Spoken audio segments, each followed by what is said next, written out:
Hello, Bacho. Let's take a given question. The question says when the ends of metal wire are not connected to a battery, option A electrons move from positive electrode to negative electrode. Option B electrons move from negative electrode to positive electrode.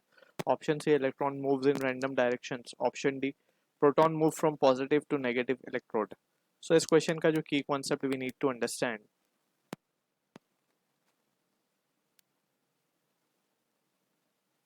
is the concept of हमसे पूछा गया when the ends of metal wire are not connected to a battery.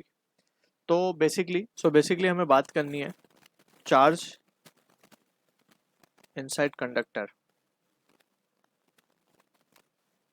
तो basically सबसे पहले तो हम ये समझते हैं कंडक्टर एक्चुअली क्या होता है. कंडक्टर और दोज मटेरियल जो कि इलेक्ट्रिसिटी को अलाउ करते हैं अपने थ्रू पास होने को.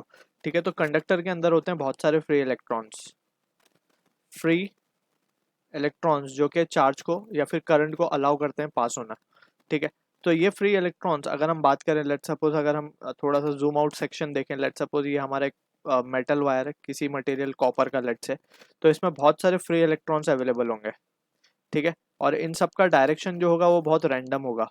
कोई लेट सपोज कोई यहाँ जा रहा होगा तो कोई ऊपर जा रहा होगा तो कोई इस तरफ तो कोई इस तरफ. इस तरीके से ये जो है अपने ओरिएंटेशन इनका कोई फिक्स नहीं होगा, सब रैंडम डायरेक्शन में होंगे. और ये कब तक होंगे रैंडम डायरेक्शन में, जब तक इनके ऊपर कोई पोटेंशियल डिफरेंस अप्लाई नहीं किया जाता. ठीक है, तो दिस आर फ्री इलेक्ट्रॉन्स जो कि एटम में से निकले हुए हैं. ठीक है, अब यहाँ पे हमने क्या किया, ये इस तरीके से रैंडमली कोई भी डायरेक्शन में मूव कर रहे हैं.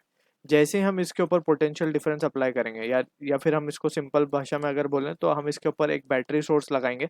लेट्स से ये positive terminal of the battery होगी यहाँ पे, negative terminal of the battery होगी यहाँ पे.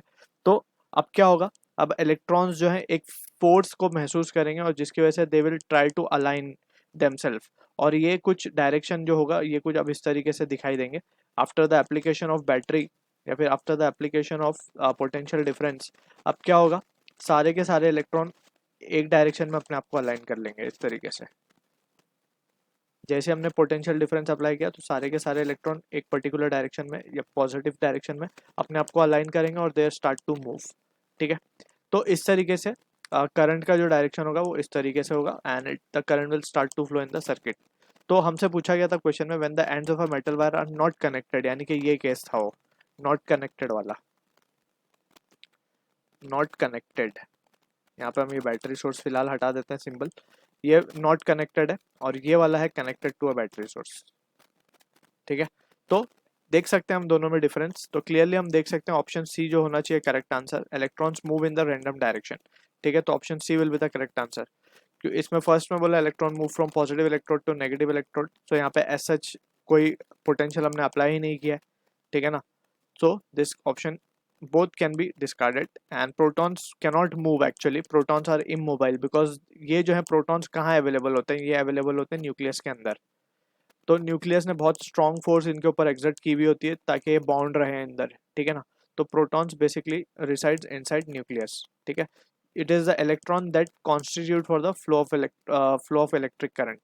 ठीक है, तो option C will be the correct answer for this. I hope you understood the solution. All the best.